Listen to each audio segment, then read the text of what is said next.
Hi guys, welcome to another video. Today we're going to be doing Andrew McCarthy's top 10 best movies. He's best known for his work throughout the 80s, but he's still very active today, mainly directing TV shows and writing books. I recently bought and read his new book, Brat, an 80s Story. I enjoyed it very much and felt I needed to do a top 10 to remind people how many great films he's been part of throughout the years. There's a couple of films that I'd like to mention that just missed the list. Those films are The Benneker Gang and Dead Funny. McCarthy also starred in an episode of my favorite show, Tales from the Crypt. He was in season 3, episode 1, entitled Love to Death. It's a fun little episode. Now time for the list. So sit back, relax, and let the show begin. Number 10 is Night of the Running Man. Released in 1995 and directed by Mark L. Lester, this film went straight to video, even though it's better than a lot of crap that's released in theaters nowadays. Night of the Running Man is a fun little film. McCarthy plays a cab driver who gets involved with the wrong people when one of his fares gets killed, leaving a briefcase full of money in his taxi. Scott Glenn plays a ruthless mobster who does everything he can to get that money back. It's a solid cast all around, and I love the setting in Las Vegas.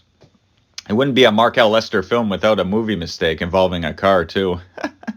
Like the yellow Porsche Commando? Or the car being crushed in Showdown in Low Tokyo when you can clearly tell it's a dummy's head? In Night of the Running Man, you can clearly see the taxi's wheel hanging off, but magically McCarthy is able to drive away with the wheel intact. Great times! Number 9 is Mannequin. Released in 1987 and directed by Michael Gottlieb, Mannequin is the kind of film you only get in the 80s.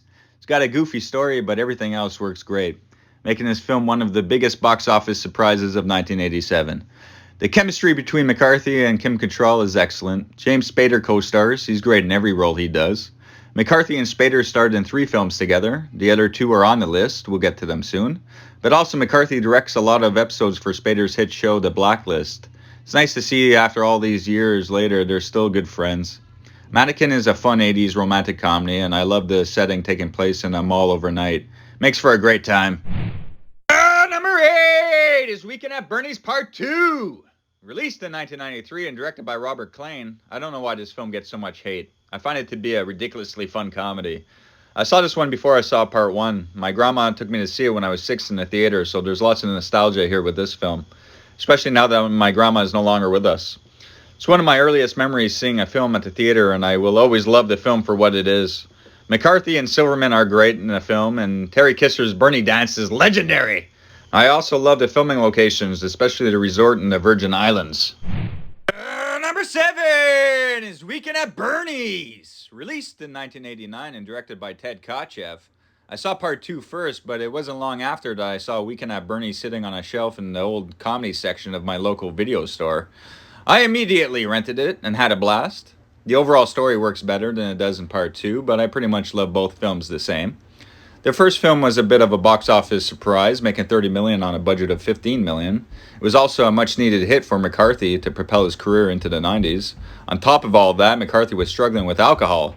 So in a sense, McCarthy's career was saved by a dead guy. Number 6 is Heaven Help Us, a.k.a. Catholic Boys. Released in 1985 and directed by Michael Dinner. It's a great hidden gem about a group of boys who attend Catholic school in the 60s. It's got a fun young cast with Andrew McCarthy, Mary Stuart Masterson, and Kevin Dillon, among many others. It has some great veteran actors as well, with Donald Sutherland and John Hurd. It's a terrific cast all around. McCarthy and Dillon starred in another film together called Stag. It's decent. Also, Andrew McCarthy would star with Kevin Dillon's brother, Matt, in Kansas 2 years later. That film is decent too. Heaven Help Us, also known as Catholic Boys, an excellent underrated little film with a great oldie soundtrack. Number 5 is Year of the Gun. Released in 1991 and directed by John Frankenheimer. I usually don't like political thrillers, but Year of the Gun I enjoy very much. Unfortunately, it bombed at the box office. It didn't have the greatest poster, and it was one of the reasons I waited so long to see it was because of the cover. It's one of the strangest I've ever seen. It takes place in Rome, so there's lots of Italian being spoken. Some versions of the film have subtitles, but others do not, so unless you speak Italian, make sure you watch it with subtitles. I also love the cast. Alongside McCarthy, you have Sharon Stone, a year before her breakout role in Basic Instinct.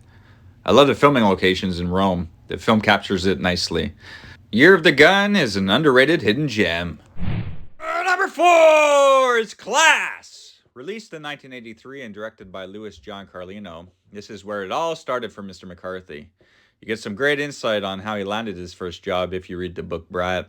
Class is a fun early 80s comedy starring Andrew McCarthy, Jacqueline Bisset, Rob Lowe, also a very young John Cusack and Alan Ruck. It's a fun cast all around. Jacqueline Bisset seduces Andrew McCarthy's character, but afterwards we find out she's his roommate's mother.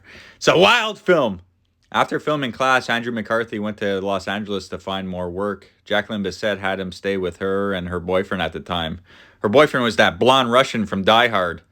She hosted McCarthy at parties and drove him around to auditions, all free of charge. Miss Bisset sounds like a lovely lady. Number 3 is Pretty in Pink. Released in 1986 and directed by Howard Deutsch. This film is what really catapulted McCarthy's career. Sure, he was doing fine up until then, but to be part of a John Hughes movie in the 80s was a big deal. Even if Hughes himself didn't direct, he still wrote, produced, and handpicked a lot of the songs for the film. At first, Hughes and Deutsch didn't want McCarthy, but after he auditioned, Molly Ringwald fought hard for him, and eventually McCarthy was cast. The cast is great with James Spader, John Cryer, Harry Dean Stanton, Annie Potts, Molly Ringwald, and Andrew McCarthy, all giving top-notch performances. McCarthy and Ringwald starred in another film together called Fresh Horses. It's decent.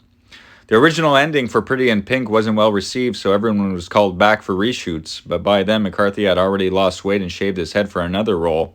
You could tell he looks a bit different near the end, but still Pretty in Pink is excellent.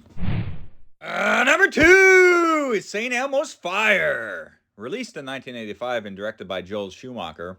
I wasn't crazy about this film when I was a kid, but in my late teens and early 20s it started to grow on me. St. Elmo's Fire is a great 80s gem. Got a fantastic ensemble cast with Emilio Estevez, Demi Moore, Judd Nelson, Ali Sheedy, Mary Winningham, Rob Lowe, alongside Andrew McCarthy. Rob Lowe and McCarthy would appear in 3 films together, Class, St. Elmo's Fire, and Mulholland Falls. Rob Lowe was uncredited in that film, though. St. Elmo's Fire is a great film with a solid story and soundtrack. McCarthy in his book Brat talks about the love scene with his and Ali Sheedy's character. Schumacher wasn't liking how the scene was playing out, and he started getting irritated with both actors. McCarthy was fed up and yelled to Schumacher, "What the hell do you know about making love to a woman anyways?" Schumacher was gay, so I think McCarthy made a valid point.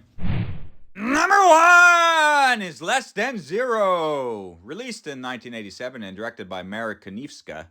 Less Than Zero is such a great underrated hidden gem. The film wasn't a huge hit, and the film is pretty dark with a bleak ending, but the performances are excellent. Andrew McCarthy, Robert Downey Jr., Jamie Gertz, and James Spader all are top-notch in their roles. Robert Downey Jr. and Andrew McCarthy never made a second film together, but they both made a movie called Only You. McCarthy's Only You was in 1992, and Robert Downey Jr.'s was in 1994. Strange coincidence? Now back to Less Than Zero. The producers felt uneasy with this film because the rich kids of Beverly Hills that are partying and taking drugs reminded them of their own kids. The film got edited down. I wish I could see the original version. Also, extra scenes were filmed of drugs being flushed or washed away. They should have just stuck to the original script instead of watering it down for audiences.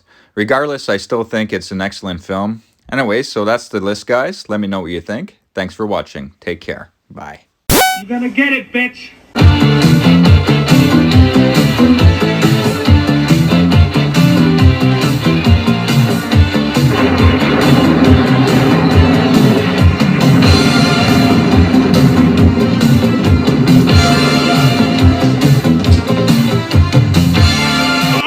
Some damn enchiladas!